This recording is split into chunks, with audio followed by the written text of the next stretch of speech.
तो hello everyone, आज की इस वीडियो में हम लोग इम्पॉर्टेंट डॉक्यूमेंट्स के ऊपर बात करेंगे जो कि आपको लगने वाले हैं यूपी सेट यूपीएसडब्ल्यूई काउंसलिंग 2022 में। गाइज लगातार लास्ट 6 ईयर से मैं काउंसलिंग में लोगों को गाइड कर रहा हूँ। ऐसा हर बार होता है कि काउंसलिंग में डॉक्यूमेंट्स की वजह से बहुत सारे बच्चे बाहर हो जाते हैं। आप मेरे प्रीवियस वीडियोज़ के कमेंट्स में जाके चेक भी कर सकते हो। ऐसे बहुत सारे केसेस होते हैं जहाँ पर उनको बहुत अच्छी रैंक आती है, उनके कॉलेजेस अलॉट हो जाते हैं, उस केस में भी उनको बाहर कर दिया जाता है। तो आपको स्ट्रिक्टली डॉक्यूमेंट्स को फॉलो करना है, आपका डॉक्यूमेंट्स प्रिपेयर करना है। सबसे इम्पॉर्टेंट गलतियों के बारे में बात करूंगा कि क्या क्या लोग करते हैं। तो देखिए, आप इस कैटेगरी में लाई कर सकते हो अगर आप पार्टिसिपेट कर रहे हो। आप एक जनरल कैंडिडेट हो सकते हो, आप ईडब्ल्यूएस कैंडिडेट हो सकते हो, ओबीसी हो सकते हो, एससी एसटी हो सकते हो, या आप टीएफडब्ल्यू के लिए जा रहे हो, है ना, फीवर के लिए जा रहे हो। सब कैटेगरी सर्टिफिकेट है आपके पास और आप अदर स्टेट के कैंडिडेट हो। तो ये सारी चीज़ें काउंसलिंग के लिए चीज़ें आप इस कैटेगरी में लाई करते हो। फॉर एग्जांपल, अगर आप जनरल होम स्टेट कैंडिडेट हो, आप यूपी के कैंडिडेट हो, तो आपको ये डॉक्यूमेंट लगने वाले हैं। 10th 12th की marksheet, Aadhaar card, JEE Main score card. आपको डोमिसाइल देने की ज़रूरत है नहीं, क्योंकि आप 12th आपने यूपी से की थी, तो आपकी 12th की जो मार्कशीट है वो एक डोमिसाइल की तरह ही काम करेगी आपके लिए, है ना। दूसरे बच्चे वो हो सकते हैं जो कि अदर स्टेट कैंडिडेट हैं। तो जो अदर स्टेट कैंडिडेट्स हैं उनको कुछ ज़्यादा देने की ज़रूरत नहीं है। 10th 12th की मार्कशीट, आधार कार्ड और जेईई मेंस का स्कोर कार्ड, बस इतने से आप पोर्टल में रजिस्टर कर सकते हो। ठीक है, आपको you will be counted as other state general candidate. You will not get any benefit of the category और सब कैटेगरी। आप अदर स्टेट जनरल कैंडिडेट की तरह ही काउंट हो गए, आपको कैटेगरी एंड सब कैटेगरी का कोई बेनिफिट नहीं मिलेगा, है ना। तो अदर स्टेट के जितने भी बच्चे हैं, अगर एससी एसटी भी हो गए तो आप यूपी में जनरल की तरह ही काउंट हो गए। तो ये एक इंपॉर्टेंट फैक्ट है। गाइज, अगर आप ईडब्ल्यूएस कैंडिडेट हो तो सारे डॉक्यूमेंट सिमिलर ही रहने वाले हैं जो मैंने ऊपर बताया। बस एक इम्पॉर्टेंट फैक्टर जो स्टार मार्क कर लो आप, आपका जो ईडब्ल्यूएस सर्टिफिकेट रिक्वायर्ड है वो 1 अप्रैल 2022 के बाद का होना चाहिए, तभी आपका ईडब्ल्यूएस का बेनिफिट मिलेगा। अदरवाइज कैंसिल कर देंगे वो।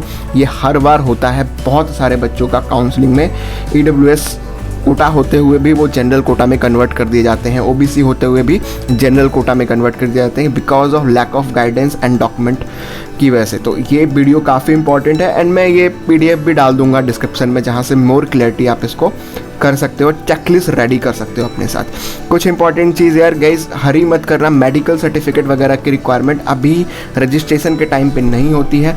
फर्दर वो काउंसलिंग के बाद जब आप कॉलेज में विजिट करते हो और एडमिशन के टाइम पे वहाँ करते हो।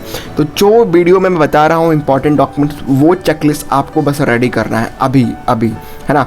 तो उसको आप रेडी कर लो। अगर आप ओबीसी एनसीएल हो तो गाइज आपको कुछ नहीं करना है, ये सेम डॉक्यूमेंट्स आपके रहेंगे ही। उसके अलावा आपकी जो सर्टिफिकेट रिक्वायर्ड है वो 1 अप्रैल 2022 के बाद का होना चाहिए, ठीक है। एंड ये स्टेट सर्टिफिकेट होना चाहिए ओनली, ये मतलब यूपी स्टेट का ही होना चाहिए। जाहिर सी बात है, तभी आप यूपी में ओबीसी एनसीएल लाई करते हो, है ना। तो ये भी एक इम्पॉर्टेंट फैक्टर है जो मैंने आपको बताया। अगर आप एससी कैंडिडेट हो, ठीक है, तो वही सेम चीज़ें लगेंगी एंड आपका एससी का सर्टिफिकेट लगेगा, ठीक है। तो एससी का सर्टिफिकेट आपको रिक्वायर्ड होगा।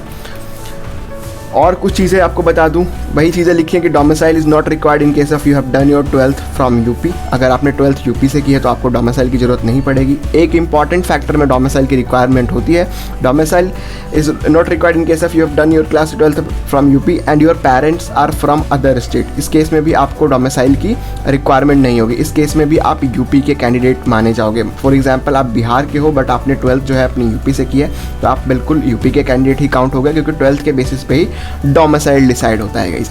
बट अगर आपने अपनी 12th स्कूलिंग बाहर से की है, लेट्स से फॉर एग्जांपल आपने कोटा से अपनी 12th की है, जो मोस्टली बच्चे करते हैं, ड्रॉपर जो जेईई वगैरह की प्रिपरेशन कर रहे हैं, तो उस केस में अगर आपके पेरेंट्स यूपी के हैं तो आप अपने पेरेंट्स का डोमिसाइल लगा के अपना पूरा यूपी का कोटा ले सकते हो। तो ये एक इंपॉर्टेंट फैक्टर है गाइस जो मैं आपको बता दूँ बहुत क्लियरली।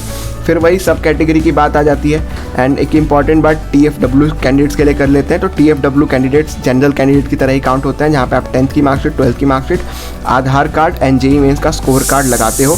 और उसके बाद आप लगाते हो अपना इनकम सर्टिफिकेट। ये इनकम सर्टिफिकेट स्टेट का होना चाहिए, स्टेट गवर्नमेंट आपको प्रोवाइड करती है, वो होना चाहिए। एंड ये अप्रैल के बाद का बना होना चाहिए, तो अप्रैल 2022 के बाद का बना होना चाहिए। तो ये गाइस इंपॉर्टेंट चेकलिस्ट है जो आपको अपने साथ रेडी रखना है। रजिस्ट्रेशन के टाइम पे वहीं पे आपको मांग लिया जाएगा।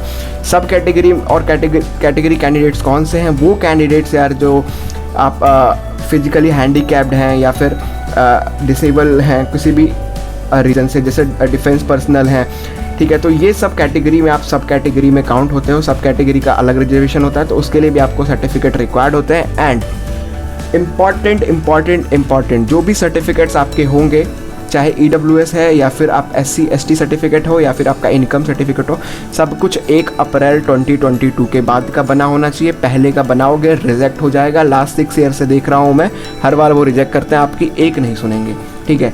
तो आप पहले से चेकलिस्ट बना के अभी डॉक्यूमेंट्स बनवा लो। Thank you so much guys for watching this video पसंद आई हो तो लाइक कर दो एंड चैनल को सब्सक्राइब करके रखना एंड बेल आइकन को प्रेस करके रखना, क्योंकि लेटेस्ट अपडेट आपको कभी भी मिल सकती है और थ्रू आउट काउंसलिंग आपको बहुत सारी वीडियोस हम लोग प्रोवाइड करने वाले हैं। Thank you so much.